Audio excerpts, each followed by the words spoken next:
poto ba combattant ba yebi ke so ba ki na kisa ba koboma bango. Mon combat, je le commence, c'est pas aujourd'hui que j'ai commencé mon combat. Depuis l'université, jusqu'ici en Europe à l'université. Je vois, c'est mon pays, la RDC. Je ne vois personne, jusqu'à preuve du contraire, qui va m'empêcher d'aller dans mon propre pays. Et vous savez, la politique, c'est un art difficile. L'activisme, c'est un art facile. Moi, j'ai dit, il faut qu'on revienne à la raison. Vous savez, le problème du Congo est très complexe. Il ne faut pas le prendre avec passion. Il faut le prendre avec beaucoup de raisons. C'est comme si c'est lui qui te donne le poste, comme si c'était son pays.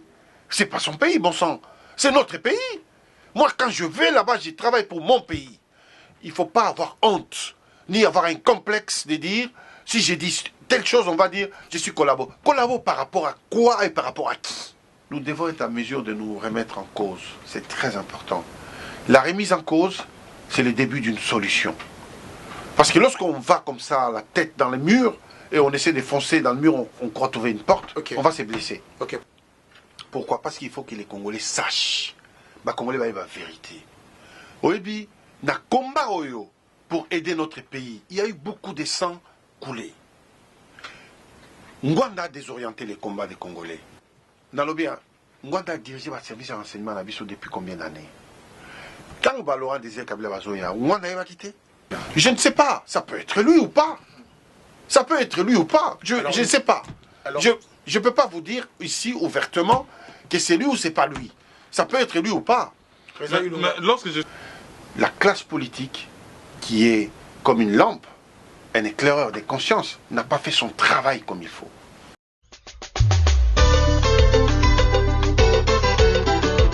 Chers amis, merci beaucoup. Nous sommes évidemment heureux de vous savoir aussi nombreux devant vos écrans pour suivre cet élément qui est très important. Nous vous souhaitons une bonne réception pour cette émission.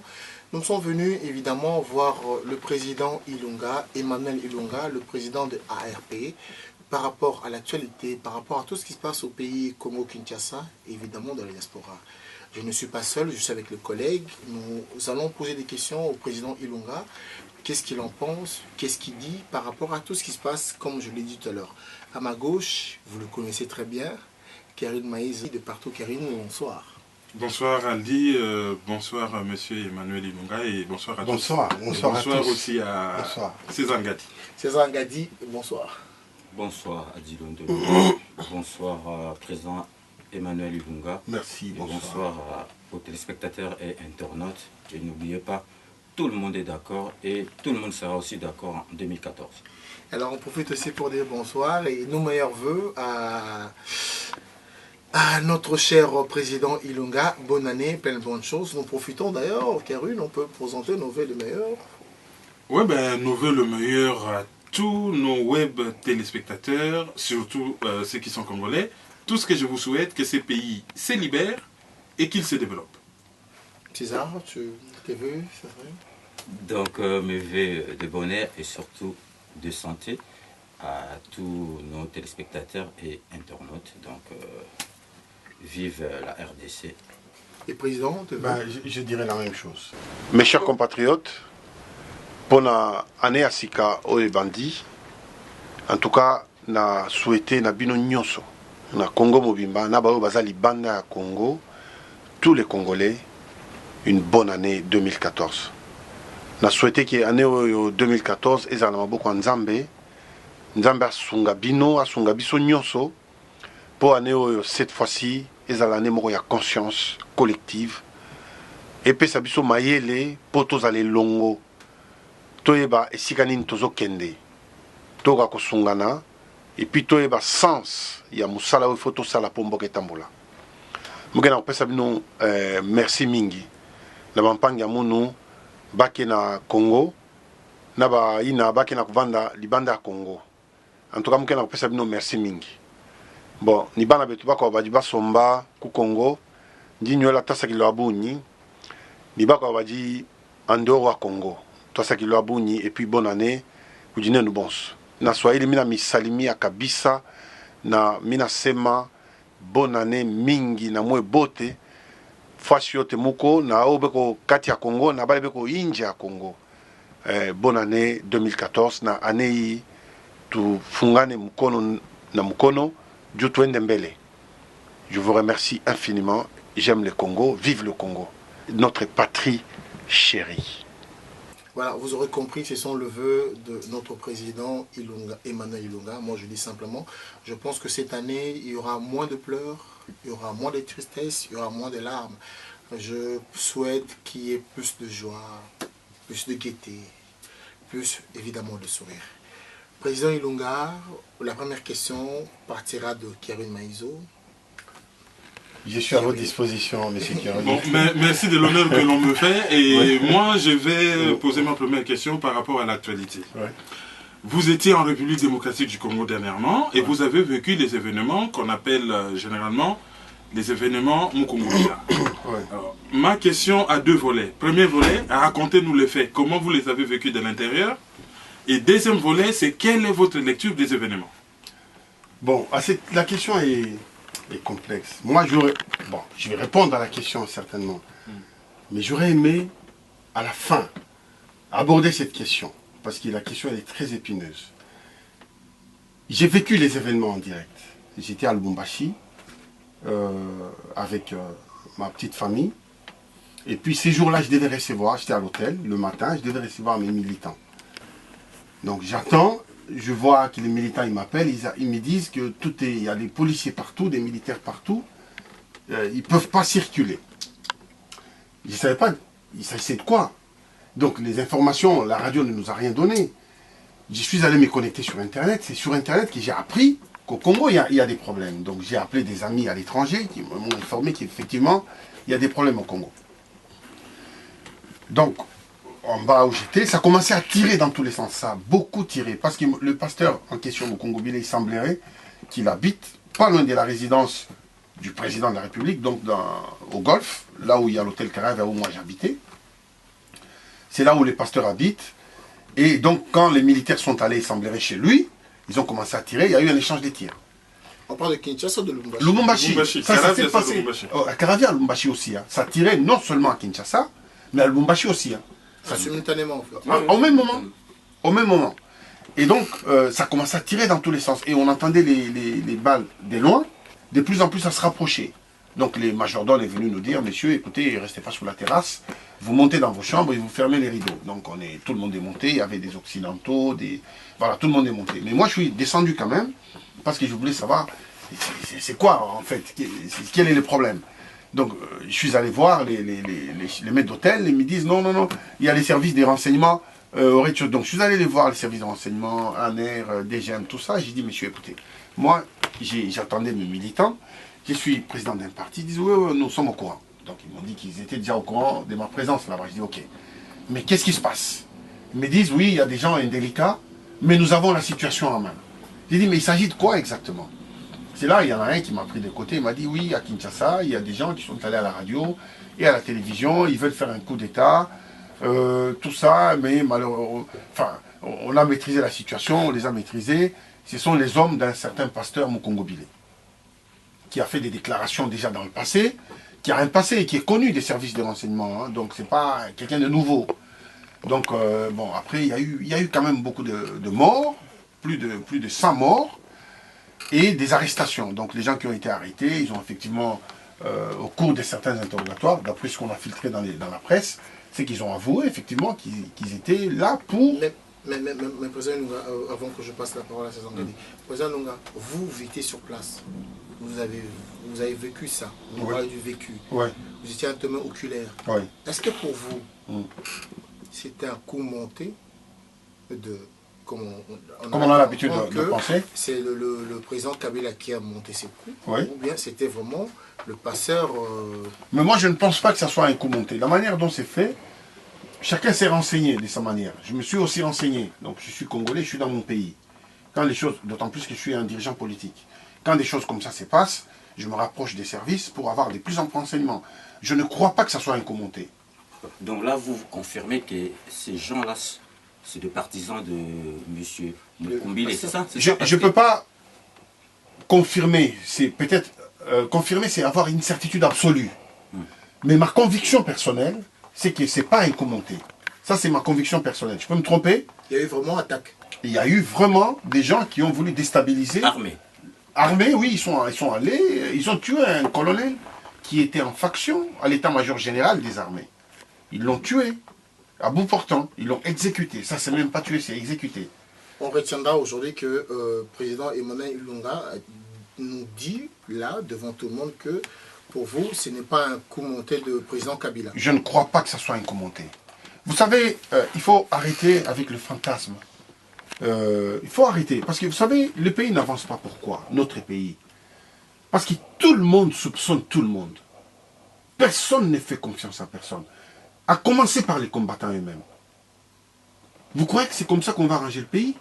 Mais en même temps, la diaspora veut que les dirigeants politiques qui sont au Congo s'entendent et qui s'organisent pour former un bloc.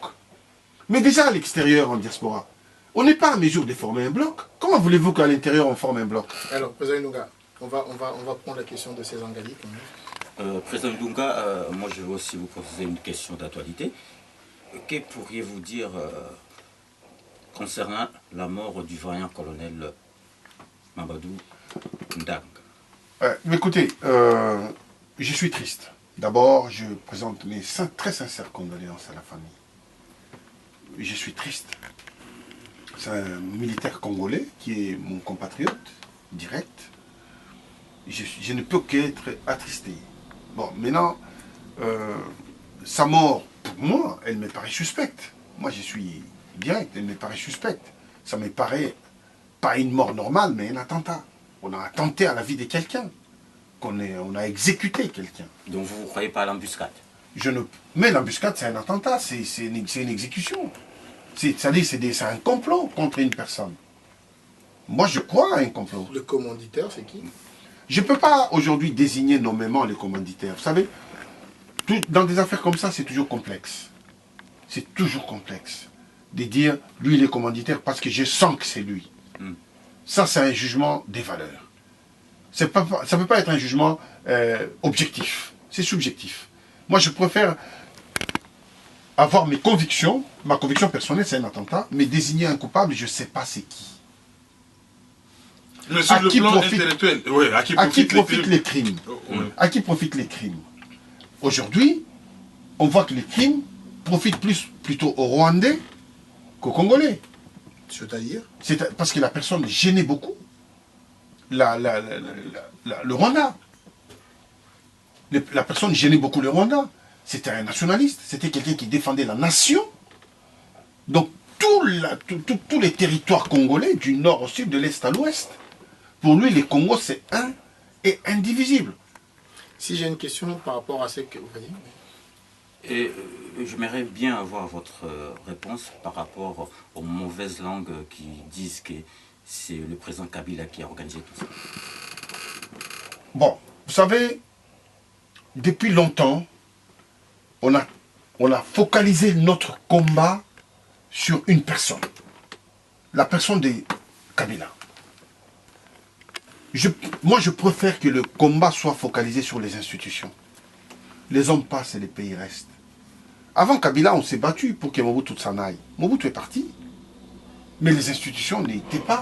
Mais il y a une personne qui dirige tout ça. Oui, mais c'est pourquoi... Il y a un décideur. Mais c'est pourquoi il faut qu'il y ait des institutions fortes. Quand vous avez des institutions dans un les État... institutions qui Permettez-moi. C'est qui dit oui? Permettez-moi. Les donneurs d'ordre. Permettez-moi. Chaque peuple mérite ses dirigeants. Chaque peuple mérite ses dirigeants. De la qualité de votre conscience dépendra de la qualité de vos dirigeants. C'est comme ça. C'est trop facile de dire la faute à Kabila. Parce qu'on n'a pas le temps de réfléchir sur soi-même. Parce qu'on a déjà un coupable devant soi. On ne fait plus un examen sur soi-même en disant qu'est-ce que je n'ai pas fait pour que mon pays avance. On ne se pose plus cette question. Parce qu'on a déjà un coupable devant. Moi, j'ai dit, nous devons nous remettre en cause tous. Je l'ai dit, je ne vais pas du tout...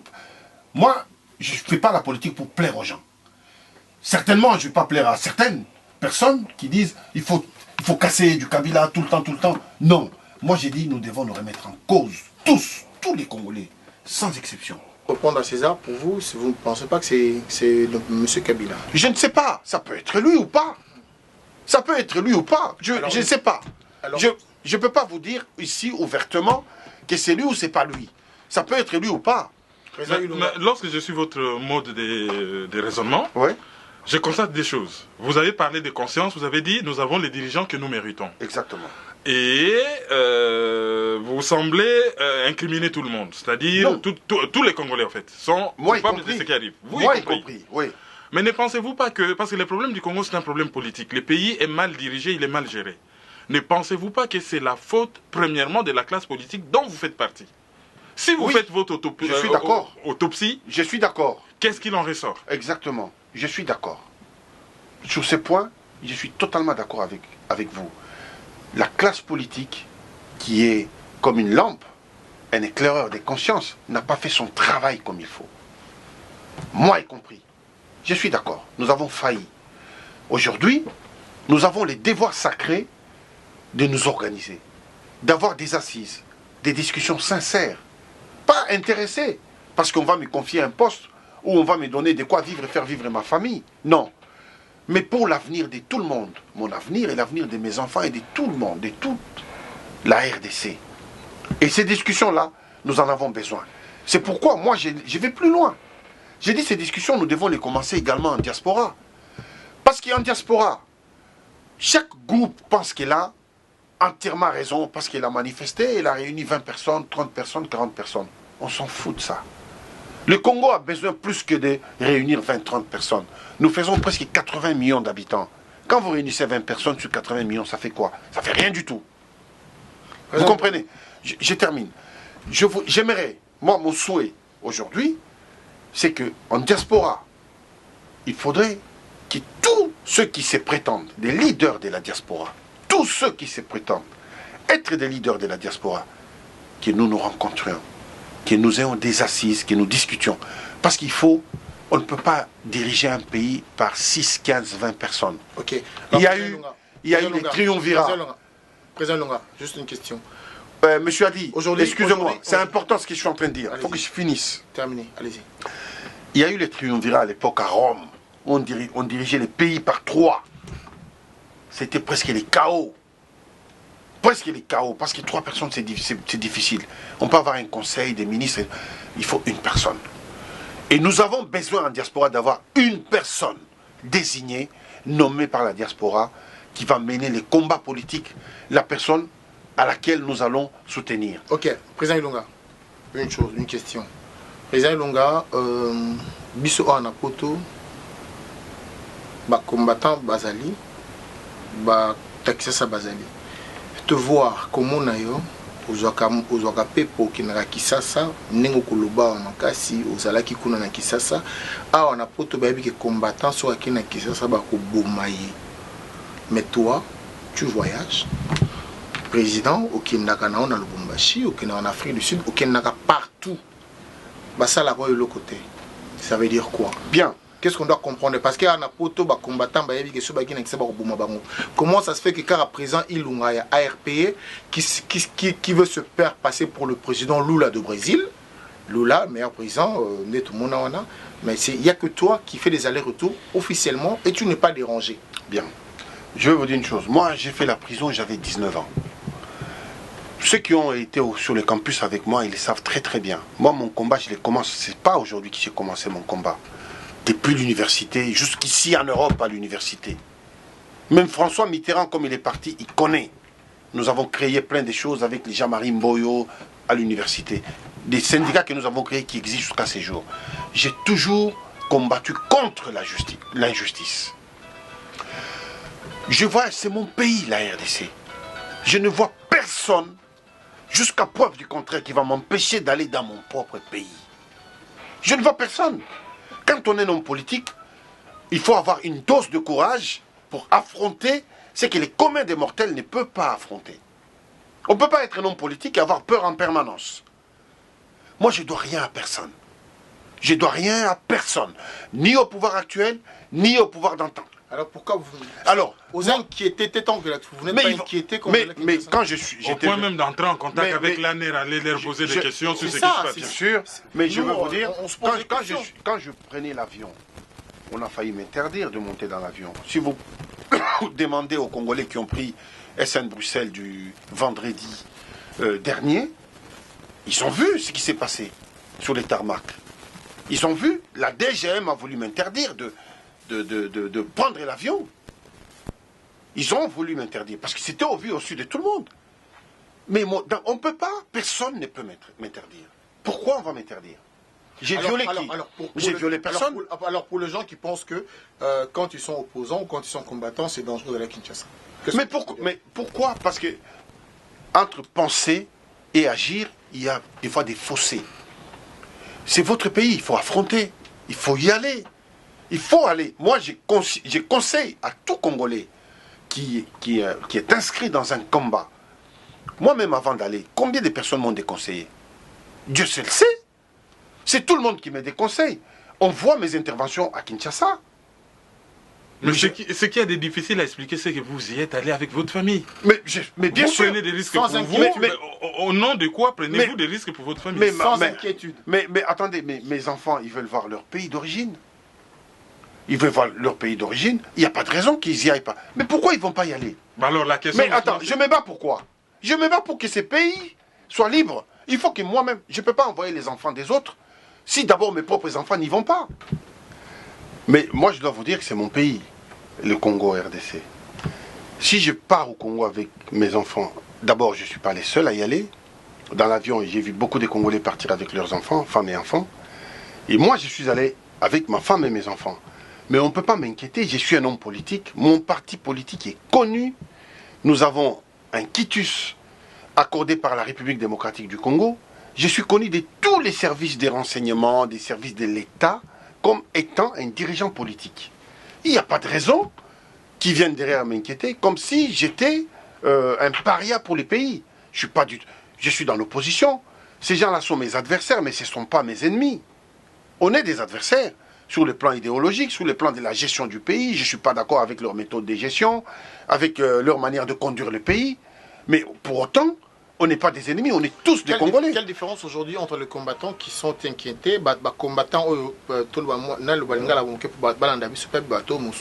quelle différence il y a entre bio et les combattants qui sont parce que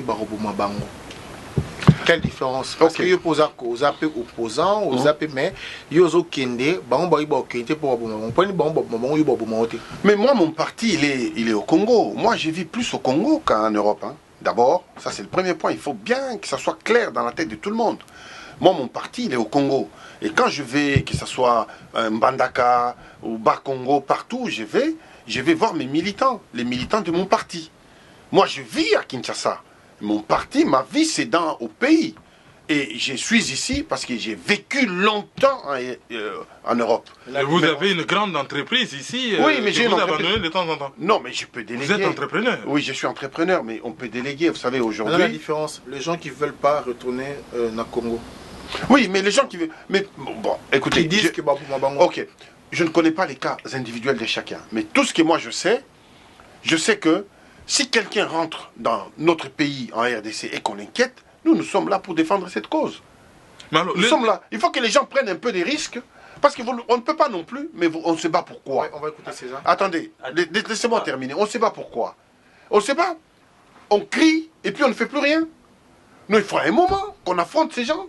Parce que nous, on ne prend pas les armes. Nous, on a les idées, on n'en a pas, c'est un combat d'idées. Nous, on a les chiffres. On parle, on voit les chiffres. Moi, j'ai fait un tour à l'hôpital Mama Aimon. J'ai vu, j'étais à la maternité, j'étais à la morgue, et j'étais dans les salles d'opération. C'est que j'ai vu.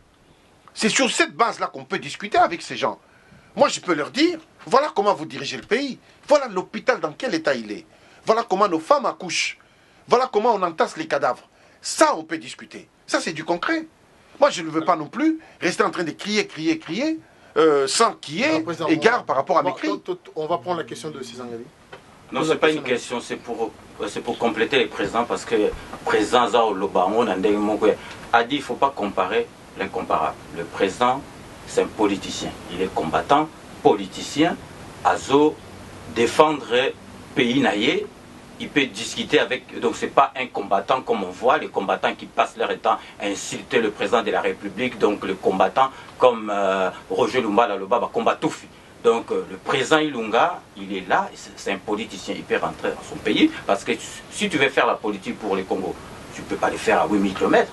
Là, tu peux le faire à 8000 km, mais il faut aux Zongakuna pour nous. Donc c'est un message que le président Ilunga a passé dans les combattants, parce que la plupart de ces combattants, ils disent que mais en vrai, c'est pas ça. Je vais plus loin. J'aimerais plutôt une question, oui.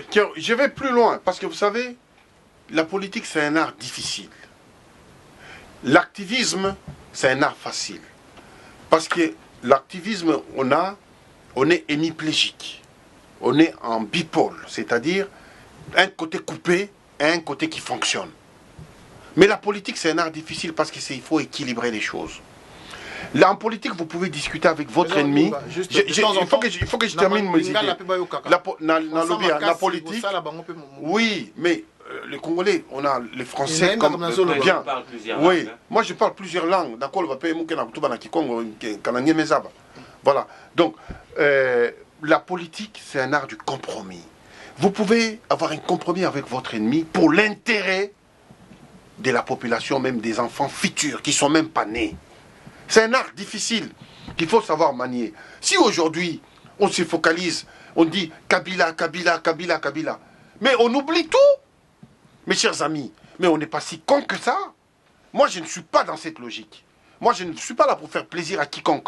Les gens peuvent penser ce qu'ils veulent. Moi, je sais que je combats. Mon combat est sincère. Et que moi, je me bats pour mon pays, pour les libérer. Mais libérer mon pays, c'est libérer les consciences. C'est pas libérer avec la force physique. La force physique, ben c'est rien. C'est qui construit, c'est quoi? C'est l'esprit. C'est le cerveau qui construit. C'est justement là qu'il faut agir. Vous qui avez une formation à la fois juridique et sociologique, vous avez fait Sciences Po, vous avez fait l'UNIKIN, il y a un problème d'approche. Oui. Les combattants, eux, parlent d'un pays occupé qu'il faut à tout prix libérer. Et ils prennent pour modèle certains pays qui ont été occupés dans le passé, la France, la Chine, la Corée, et ainsi de suite. Et vous, vous êtes dans une optique où c'est comme si les choses étaient normales. Vous devez avoir juste un débat d'idées, mais vous occultez cet aspect occupation. Qu'est-ce que vous en pensez? Moi, j'ai dit, il faut qu'on revienne à la raison. Vous savez, le problème du Congo est très complexe. Il ne faut pas le prendre avec passion. Il faut le prendre avec beaucoup de raison. Il faut faire très attention aux mots qu'on utilise. Chaque mot a un sens. Le Congo n'est pas occupé. Waouh. Le Congo est dirigé par des Congolais. Attention, hein, le Premier ministre est congolais et tout son gouvernement. Laissez-moi finir. Vous me posez une question, il faut me laisser terminer. Là, on vous complète. Quand vous regardez les leviers politiques du Congo, c'est occupé par les Congolais. Donc, l'occupation n'a pas son sens. À la limite, qu'il y ait un pouvoir qui ne vous plaise pas, je suis d'accord. Qui ne me plaise pas aussi, je suis d'accord parce que la gestion, elle est mauvaise. Mais moi, je ne veux pas axer mon combat sur le fait qu'aujourd'hui, on dit, lui, il est étranger, il est ceci, il est cela. On a vu Barack Obama, qui n'a pas forcément des origines américaines pures et dures, mais qui dirige les États-Unis depuis 2 mandats. Il y a Nelson Mandela qui nous a donné une leçon à tous, où il y a eu des Blancs qui sont venus de l'Europe, qui ont occupé l'Afrique du Sud, qui les ont maltraités, il les a pardonnés, et ces Blancs occupent le pouvoir. Le gouverneur de Cape Town, c'est une grande ville, elle est blanche, mais il y a des Noirs, et ainsi de suite. Donc il faut faire très attention. Le problème, c'est les institutions. Si vous focalisez votre combat sur les hommes, vous avez tort, et vous aurez toujours tort, même devant l'histoire. Ce sont les hommes qui dirigent les institutions. Il faut les institutions, parce que quand vous venez avec des propositions fortes, concrètes, ces hommes-là, vous allez les avaler, les institutions vont les avaler. Il ne faut pas que l'homme avale l'institution, il faut que ce soit l'inverse. Président Ilunga, aujourd'hui devant le Congolais, le Congolais vous regarde aujourd'hui. Président Ilunga, les lobes à Pogni, à Pessio, poste ministériel Songolo, qu'est-ce que tu diras? Oui ou non? Je dirais par rapport à quoi? Par rapport à quel positionnement, à quelle question? Pessio, poste ministériel, tu diras oui ou non? Au Congo? Oui. Non, mais attendez, vous savez, la question, elle n'est pas bien posée. C'est comme si on vous dit, vous avez faim, on vous amène à manger, vous direz oui ou non. Ok. Vous voyez? Ça, c'est bien, vous avez oui. faim, Non, si on vous dit vous avez faim, on vous amène à manger, vous direz oui ou non. Là, vous non, avez faim. non. Vous savez, Non, mais Moi, je ne crois pas. Non, je dis aujourd'hui, président Ilunga, on vous pose poste ministériel. Non, Est-ce que d'abord, ils vont me proposer sous quelles conditions. Quelles sont les conditions? Pour quelles raisons? Et ce poste-là, est-ce que j'aurai les mains libres pour pouvoir agir librement? Il y a un certain nombre de conditions qu'il faut remplir. Ce n'est pas le poste en lui-même, isolé de son contexte. J'ai dit non. Mais quand le poste est intégré dans les contextes où il y a plusieurs éléments qui sont réunis, on peut discuter. Je ne peux pas ici pour faire plaisir à quiconque. Je dirais non, catégorique non. On peut discuter. Il y a des choses qui se disent. Le pays a besoin de nous. C'est mon pays. Si jamais le poste, les conditions nous arrangent, je vais plus loin, pardon. Ce pays-là appartient à qui? C'est comme si c'est lui qui te donne le poste, comme si c'était son pays. C'est pas son pays, bon sang. C'est notre pays. Moi, quand je vais là-bas, je travaille pour mon pays. Il ne faut pas avoir honte, ni avoir un complexe de dire, si j'ai dit telle chose, on va dire, je suis collabo. Collabo par rapport à quoi et par rapport à qui? Il faut avoir le courage de défendre ses opinions. Moi, j'ai mes opinions, je les défends en bec et ongle. Je défends le Congo, la RDC. Ceux qui me connaissent, ceux qui connaissent mon cheminement politique, ils savent pertinemment qu'on a eu des propositions dans le passé et que ces propositions ont été rejetées catégoriquement parce qu'elles ne rencontraient pas nos opinions politiques. On les a refusées. Même Vital Kamerhe nous a fait des propositions à l'époque. On a rejeté ces propositions parce qu'elles ne rencontraient pas nos positions politiques. Mais aujourd'hui, si le pouvoir politique accepte, même toute l'opposition en RDC, même pendant les concertations, ils ont dit quoi? Ils ont dit, si on revient à l'esprit des Nations Unies, on fait ce qu'on appelle le recadrage. Nous acceptons, on va aller à la table des négociations et discuter. Parce qu'on va discuter entre Congolais, c'est entre nous. Est-ce qu'aujourd'hui au Congo... Est-ce qu'il y a de mal de discuter entre les enfants d'une même nation? Président Ilunga, est-ce qu'aujourd'hui au Congo, il y a des opposants de partis, d'opposition valables et crédibles? À part... Vous savez, monsieur Adi Londolé, vous savez, les gens parlent de loin, à distance. Ils ne vivent pas les mêmes réalités qu'il y a au Congo. Il y en a qui sont partis depuis 20 ans, 10 ans. Ils voient les Congos sur Internet, ils voient les Congos dans les images. Il faut descendre sur le terrain, voir les souffrances qui sont les leurs et le courage que l'opposition a d'affronter les gens qui sont armés et qui n'hésitent pas de tirer à vue. Les gens se battent, mais avec les moyens que nous avons. On ne peut se battre qu'avec les moyens que nous avons. Si vous êtes en cours de route, il y a un serpent qui vous attaque. Même si vous avez une Kalachnikov chez vous. Vous dites quoi? Vous dites au serpent, attendez, je vais aller chercher ma Kalachnikov. Vous vous battez avec l'arme que vous avez. C'est ce que nous essayons de faire. Il faut que nos compatriotes comprennent que le combat que nous devons mener doit être un combat intelligent. Ça ne doit pas être un combat bête, un combat d'enfants. Il y a les combattants et le parti d'opposition crédible. Oui, tous ensemble. Nous sommes tous dans une même optique. L'optique, c'est quoi? C'est que le Congo soit meilleur. Pour que le Congo soit meilleur, il faut que les intelligences viennent. Mais tout à l'heure, là, j'ai entendu... On va écouter ça. Président Ilunga, par rapport à tout ce qui se passe là au pays, que ressentez-vous du silence de Papa Tshisekedi? Parce que vraiment, c'est l'opposant numéro 1 au pays. Mais que ressentez-vous de son silence là? Vous savez, sa position est délicate, hein, monsieur César. Sa position est délicate. La position d'Etienne Tshisekedi, chaque fois qu'il fera une sortie, ça sera vu de plusieurs manières. Par rapport aux événements récents qui se sont passés, bon, on n'a pas beaucoup d'informations, pour vous dire très sincèrement. Si quelqu'un vous dit qu'il a beaucoup d'informations, il a menti. Ce qu'on a comme information, c'est les informations qu'on a eues dans la presse. Ou bien vous avez des frères qui travaillent dans les renseignements ou des amis qui travaillent dans les renseignements qui vous ont donné quelques informations, sans plus. Mais cela n'empêche pas de faire des interventions télévisées. Mais maintenant, moi je ne peux pas les juger. Je suis très mal placé pour les juger. Parce que nous sommes tous dans l'opposition.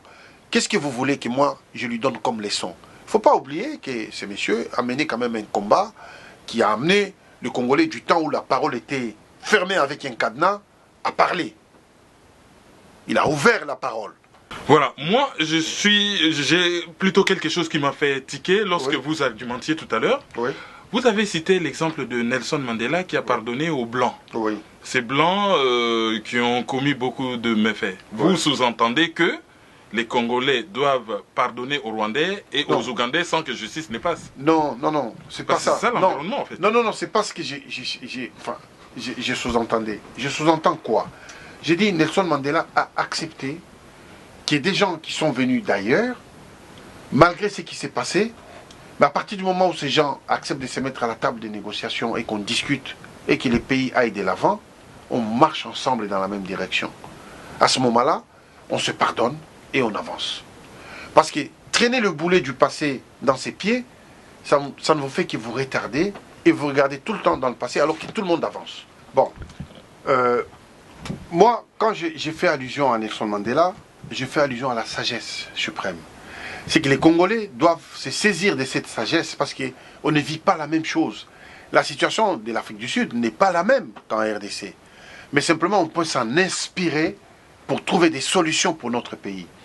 Aujourd'hui, parce que si nous nous focalisons en disant Rwandais, Rwandais, Rwandais, Rwandais, Rwandais, ça fait combien de temps Mobutu est parti? Ça fait plus de 10 ans qu'il est mort. Mais nous focalisons toujours sur Rwandais, Rwandais, alors que le monde avance. Je crois qu'à un moment donné, il faut qu'on ait un peu plus de sagesse, qu'on s'assoie autour d'une table et qu'on fasse des propositions concrètes pour faire avancer la cause de notre pays. Parce que si nous sommes fermés sur notre position, les autres sont fermés sur leur position, comment voulez-vous que les pays avancent? Le pays ne peut que souffrir. Comme aujourd'hui, c'est le cas. On ne fait que souffrir. Mais ne pensez-vous pas que ce qui entrave le pays, ce sont toutes ces personnes qui sont tapis dans des institutions, l'armée, les services de sécurité, qui empêchent justement les pays d'avancer au profit des multinationales et des pays étrangers? Je vais plus loin, mais pourquoi ils le font? Parce que nous, de l'autre côté, nous ne sommes pas organisés non plus, mon cher ami. Si nous étions organisés et que nous parlions d'une même voix comme un seul homme, mais ces gens-là allaient nous écouter. Mais nous ne sommes pas organisés. Nous sommes des poches de résistance à gauche à droite. Mais nous sommes en désaccord même des résonances. Les cordes ne sonnent pas sur la même longueur d'onde. Mais parce que nous ne voulons pas rester autour d'une même table. Vous restez avec Kerwin, on va dire il est collabo. Je reste avec Monsieur Londolé, on va dire il est collabo. Mais nous, dans la presse, on montre l'exemple avec des différentes sensibilités, on est ensemble. Non, mais moi je parle sérieusement, c'est très profond ce que je suis en train de dire. C'est qu'il faut qu'à un moment donné qu'on se fasse confiance. Qu'on se dise, on peut s'asseoir autour d'une table et discuter. Tous ceux qui se réclament, qui pensent qui portent une charge par rapport à la RDC, eh bien nous sommes toujours prêts. Moi, mon numéro, il est ouvert. Les gens peuvent me contacter à tout moment. On peut s'organiser, organiser une rencontre et faire des assises et discuter pour qu'on fasse un bloc et qu'on aille comme un seul homme dans le pays avec des propositions concrètes.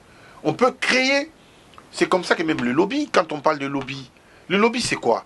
C'est un groupe qui ont une seule idée et qui ont désigné 2-3 personnes qui parlent en leur nom et les autres se taisent. Mais si tout le monde veut être chef, ça ne va pas. Quand vous voyez certains combattants, ils veulent être hommes politiques, ils veulent être combattants, ils veulent être sur les... Mais ça ne marche pas. Quand on est activiste, on revendique des actions, et ces actions doivent être récupérées par les hommes politiques pour les intégrer dans le programme. Voilà, afin de faire avancer la cause. C'est comme ça que ça marche. Et ça, c'est l'ordre. Quand on n'est pas ordonné dans son esprit, on ne peut pas ordonner un pays. On ne peut pas diriger un pays de la même manière qu'on dirige sa vie. Il y avait aussi une petite chose qui m'a fait tiquer quand vous citez vos exemples. Vous avez cité M. Obama. Oui. Lui qui, juridiquement par rapport à la Constitution des États-Unis, a le droit d'être là. Oui. Il est né d'une mère américaine aux États-Unis. Sa mère est descendante du président Abraham Lincoln. Et il a étudié aux États-Unis et a grandi chez des parents, je vais dire, des grands-parents américains. Il n'a des Kenyans que quelques gouttes de sang qui se quittent dans ses veines. Oui, mais c'est quelques gouttes de sang, je veux dire culturellement. De par son père. Culturellement, en bref. Il n'a pas été élevé par son père. Culturellement, il a été élevé par des grands-parents américains et par une mère américaine. Il est né... Oui, mais allez-y, mais laissez-le terminer, parachever son Je ne suis pas en train de nier que son père est kenyan. Je suis en train de parler de son éducation, de sa formation, de sa culture. Très bien. Il est né aux États-Unis. Il a grandi avec des grands-parents américains. On a bien compris. Alors, vous avez cité son exemple, mais c'est que l'on reproche au président congolais. Oui. Il n'a pas les mêmes compétences Ouais. que Obama, qui est par exemple le docteur en droit, Oui, écoutez. et qui essaie de gérer. On est dans une période de crise. Oui, Obama fait quelques efforts Mais pour s'en écoutez, sortir. vous savez, est-ce que vous croyez, vous, c'est très sincèrement de vous à moi, que toutes les critiques qu'on a adressées au pouvoir ont apporté leurs fruits? Non. Ça fait 2 mandats qu'il est là. Non, Est-ce qu'on ne peut pas être plus intelligent et chercher à changer des fusils d'épaule? Ça dérange peut-être certains. Les gens ont parlé, les chiens aboient, la caravane passe. Et ça, c'est dangereux. Il ne faut pas qu'on soit comme des gamins, comme des enfants. Nous sommes adultes et intelligents. Et nous devons être plus sages, surmonter l'émotion. On ne peut pas parler avec l'émotion. On parle avec les cerveaux, pas avec les cœurs. Moi, je parle avec les cœurs. Et les cerveaux en même temps. C'est-à-dire, l'émotion, il est réservé pour les gens faibles, mais pour des gens intelligents, je leur donne les cerveaux. Parce que quand vous donnez les cerveaux aux gens qui sont faibles, d'esprit, qui ne peuvent pas comprendre les choses, vous perdez votre temps. Aujourd'hui, dans notre pays, le problème, c'est pas, en ce qui me concerne, le problème, c'est pas le pouvoir actuel. Le problème, c'est d'abord les Congolais eux-mêmes. Chaque peuple, je me répète, mérite ses dirigeants. Les Congolais ne sont pas en mesure de s'organiser. Déjà en diaspora, nous sommes libres. Nous sommes des hommes libres. Est-ce que nous nous sommes organisés pour arranger notre pays? Nous ne sommes pas organisés. Nous ne nous organisons pas. Nous sommes en désaccord total entre nous. Ok. Déjà, Alors, en diaspora, nous sommes des hommes libres. Mais imaginez maintenant au Congo où nous sommes en dictature. Président, on va À qui la faute? Président, on va Les prendre- Congolais, nous on va- devons, monsieur Adi, je termine, nous devons être en mesure de nous remettre en cause. C'est très important. La remise en cause, c'est le début d'une solution. Parce que lorsqu'on va comme ça, la tête dans le mur, et on essaie de foncer dans le mur, on croit trouver une porte, Ok. on va se blesser. Ok, président, on va prendre la question de Césangadi. Après, on a quand même Tamsuto Kabona. Ok, donc, Monsieur Lunga, Oui. il semblerait qu'il y avait un débat qui devait être organisé entre vous et Monsieur Ngwanda. À ce jour. Ouais. Nayoki, Naebi, bon. Oebi, Et Sugindegeli. et ce qui n'est nini, non. Moi, Nganaza, d'accord. Et pourquoi c'est qui? Yoka. Non, mais Misanga, c'est qui? Non, c'est que parce que, Oebi, moi, j'étais d'accord pour le débat en Salema. Pourquoi? Parce qu'il faut que les Congolais sachent. Les Congolais va la vérité. Oebi, na combat oyo pour aider notre pays. Il y a eu beaucoup de sang coulé. Ngwanda a désorienté les combats des Congolais. Parce qu'il a mis la haine au fond des Congolais dans leur cœur. Les Congolais entre eux-mêmes. Parce qu'il a divisé les Congolais un camp contre un autre. Alors qu'il fallait pointer du doigt. Il fallait pointer du doigt le problème réel. Ngwanda a dirigé les services de renseignement. On a une analyse là. Yoka. Yoka. Mais il a posé une question, non? Il a posé une Il y a un question. habitant sous Batunde Bayoki en Mabe. Mais il a posé une question, on répondait. Nalobia, Ngwanda a dirigé le service de renseignement à Nabiso depuis combien d'années? Quand Laurent désire Kabila Bazoya, Ngwanda a quitté? A qui? C'est le passé. Bon, alors, non, le passé nous poursuit. Attention, hein. On paye le prix aujourd'hui. S'il est repenti. 6 millions de morts, Nalobi, c'est trop facile. Hein. C'est trop facile de dire qu'on est repenti. Hein. Parce que Ngwanda, à l'époque, moi je connais un grand frère qui était, on habitait au Bon Marché ensemble, le docteur Charles Tibalabala, qui est décédé par son âme, qui Ngwanda a fait arrêter à l'époque quand ils étaient étudiants. Il est mort parce qu'il a eu traumatisme dans Moutou. Et ça l'a poursuivi, il a fini ses études et puis bon, on n'a pas pu le soigner, les morts. Mais bref, Ngwanda, c'est pas un modèle pour le Congo. Pas du tout. On l'appelait Terminator. Il ne faut pas que les Congolais aient une mémoire courte. Ngwanda, on l'appelait Terminator. Aujourd'hui, Ngwanda, il se retourne contre les pouvoirs qui l'ont mis dehors. Mais Ngwanda a fait la même chose. Sinon pire. Sinon pire. Moi, je peux vous citer nos camarades d'université qui sont morts. Nicole Kamunga. Les gens qui ont étudié avec nous. Ils savent. J'en cite, mais je peux en citer à l'appel. Dans les manifestations. Ok, président. La manifestation. Zéla. La manifestation, au moins, je suis allé en prison en 84, 85. Mais c'est les Ngwanda. Mais ils ont toujours souffrir, toujours réclamé quoi? À manger. On ne réclamait pas grand-chose. On dit on n'a rien à manger sur les campus. Après ça, il faut prouver. Mais Oui, mais prouver quoi? Parce que l'histoire est là. Président, Monsieur a dit, Yoka, mais sikoyo, ngana boyi débattre, ngana boyi. Ah d'accord, donc c'est Ngwanda qui a... Boyi, à travers porte-parole nae, lobby. Pour quelle raison? Bango bazoloba, ngana za, bazo benga soki nini, kombo nini na éviter. Yo te éviter kombo benga. Balobi ngana Chirac, soki Chirac ya poto, moyen na bango ezate, je suis concertateur parce que moi je suis conciliant. Alors, Bango Bazar radical, donc surtout conciliant. Nous, on aime notre pays. On aime les pays. On ne peut pas défendre le pays ad vitam aeternam, à longueur de distance. On est complètement déphasé. En tout cas, bon, hier, il débat. Moi, je suis prêt. Parce que moi, son combat, il a focalisé les combats sur la haine. Il a transmis la haine. Alors que toute sa vie n'a fait que ça. Si ce n'est pas tué, tous ceux qui contestaient Mobutu, il les a exécutés de ses mains et il ne fait que ça tout au long de son existence. C'est pas du tout quelqu'un qui peut... Vous croyez, vous, sincèrement, vous m'avez posé la question. Aujourd'hui, Ngwanda au pouvoir, président de la République du Congo, vous croyez sincèrement comment sera ce pays? On ne le sait pas. Soyez sincère. Non, on ne le saura pas. Soyez sincère. Monsieur Kerwin. Moi, je suis là pour poser des questions et ce qui m'intéresse le plus, c'est votre projet de société ARP. Parce que vous avez un slogan, Motema na Mboka, Mboka na Motema. Bâtissons. Oui, bâtissons. Et comment vous allez bâtir le pays? C'est votre programme qui m'intéresse. Voilà. Notre slogan est Motema na Mboka, Mboka na Motema. Donc, ils ont marqué Wana. C'est-à-dire le pays dans nos cœurs, et notre cœur tout entier on le voue à notre pays. Et ça koloba, tout ça là-bas, effort nyonso, tant intellectuel que physique, moral, pour élever la conscience de notre pays. Parce que de la qualité de notre conscience, il faut dépendre d'un niveau de développement en Mboka Nabiso. Ce qui conscience et en Mboka global, ils ont élevé, Mboka va changer. Mboka, c'est un artefact. Ils ont le vide. Mais Mboka, c'est rempli par des hommes. Mais la qualité à bateau va remplir Mboka. Des OPSA, couleur et à pays. Si les gens sont conscients, sur 80 millions, 70 millions de Congolais, ils sont très conscients avec l'amour approfondi de leur pays. Ils veulent faire avancer la cause du pays. Mais le pays a changé. En tout cas. Tout ça, Mboka Kitoko. Alors, Mboka de Bas-Congo, Kobanda Bas-Congo, Kasaï, partout, moi j'ai fait.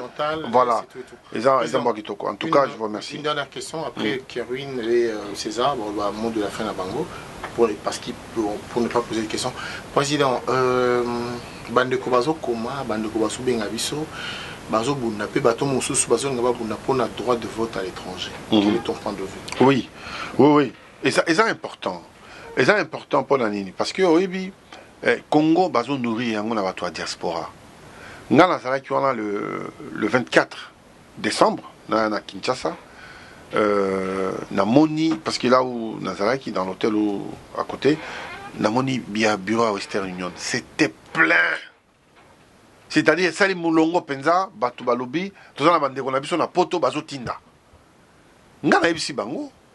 Mais les gens qui vous nourrissent là, ce sont des gens qui se battent pour vous. Mais pour l'année, on a droit, il y a qu'à voter dans le Mboka na Bangote. Alors, président, pourquoi peut combat n'a pas beaucoup Non, mais on les fait. Mais on les fait. On a droit de vote à l'étranger. Ah, mais tout ça, là, on les fait. C'est dans notre programme, c'est dans le projet, c'est dans le combat na Bisso. Parce que bateau, Congolais, Bazali Banda, c'est des gens qui travaillent, qui se lèvent le matin, 5 h du matin, qui travaillent tous les jours, mais qui ont les soucis, les cœurs dans le Congo. Bazotika ba famille d'Abangote. Si Bango va baisser les bras, mais les gens qui sont au Congo vont mourir. Bato va au Koufa. Mais ils sont là, avec les peu qu'ils ont, mais ils ont toujours l'amour. Il y a des parents, des frères, des sœurs, et ils envoient Batindaka tout le temps bongo. En tout cas, merci beaucoup, président. Alors, Kerwin, ça fait quoi ton mot de la fin? Merci de nous avoir reçus. Les débats étaient assez intéressants. Et hors micro, vous avez dit quelque chose sur la capacité d'un pays à intégrer. Parce qu'un pays qui n'intègre pas, c'est quelque chose qui m'a beaucoup intéressé. Donc, pour mon mot de la fin, je voudrais juste que vous répétiez cette phrase. Ça aussi, c'est très important. Oui, en fait, hors micro, on a lobby, un pays qui est grand doit être en mesure d'intégrer les étrangers qui sont sur son sol. Parce que les étrangers, c'est une valeur ajoutée à la valeur du pays. Et c'est une concurrence en même temps. Ils ont permis de Banamboka base à la concurrence. Parce que c'est que la concurrence est dualité qui fait avancer. Parce qu'ici, il n'y a que la même couleur, on n'a pas de référence. Et on recule. C'est pourquoi, Congolais, nous devons avoir cette capacité parce que nous voulons jouer un grand rôle dans le monde. Avec les grandes puissances de demain. Et pour ça, nous devons être capables, psychologiquement, d'intégrer les étrangers basés sur notre sol. Merci beaucoup. Et donc avoir des institutions fortes. Merci beaucoup. Alors, César Ngadi. Oui, Président Lunga, donc moi c'est toujours vraiment un plaisir surtout discours nayo, vraiment, et c'est un mingi, donc je terminerai par une petite question. Est-ce que le président Ilunga en 2016 sera candidat aux élections présidentielles? Oui, je pense, j'ai des ambitions. Je ne peux pas dire que je n'ai pas des ambitions. Non, ça serait mentir. Effectivement, j'ai des ambitions pour mon pays. Avec hésitation toujours. Je n'hésite pas. Je n'hésite pas, mais nous sommes un parti politique. Moi, j'ai mes ambitions personnelles. Après, il y a les congrès. Est-ce que vous pouvez répondre par oui Oui, ou non? répondre comme ça d'emblée, c'est compliqué. Simplement, je fais partie d'un groupe. Je suis un parti du tout. Alors, me dissocier du groupe, c'est prétentieux. Je préfère rester dans le groupe. Après les groupes, on décidera. Moi, j'ai mes ambitions, mais il y a d'autres qui ont les mêmes ambitions. Après, on verra dans quelle mesure ça se fera. Mais en tout cas, j'ai des ambitions. Alors, au moins, tu as dit que vous tenez au courant. Je vous tiendrai au courant. Il y a Action républicaine pour les projets. Je vous tiendrai au courant. Après, on aura la réponse. Je vous tiendrai au courant au moment opportun. Merci, Président. Ouais. En tout cas, merci beaucoup, Président Emmanuel Ilunga. Ndenge ya bibiso na oyo isikana na oyo isikana mosala. Tobi ke tango itamboli ngonga penze pusani. Te remercions chers amis, nous vous disons merci beaucoup. Je n'étais pas seul, évidemment notre invité Ezalaki Bongo, le président Emmanuel Ilunga Oya ARP Oboyebi, et puis dans le boko nanga moi si toi qui na Kerul Maizo RM Communication na Roger Moussan GP Basaka ici Kamoko. Bon, dans le boko nanga Mobali, César Ngadi, Clébois toujours, tout le monde est d'accord. Tout à fait. Sans exception. Je remercie beaucoup la réalisation de Ali Salah, merci beaucoup. Anelka Mokoloba Liazumi déjà, ça c'est très bien. Pati, merci beaucoup à Pati, tu as été beaucoup pour beaucoup de choses. Adi Londolé vous dit merci et continuez à nous suivre. Dominique Couleur d'origine, merci et bye.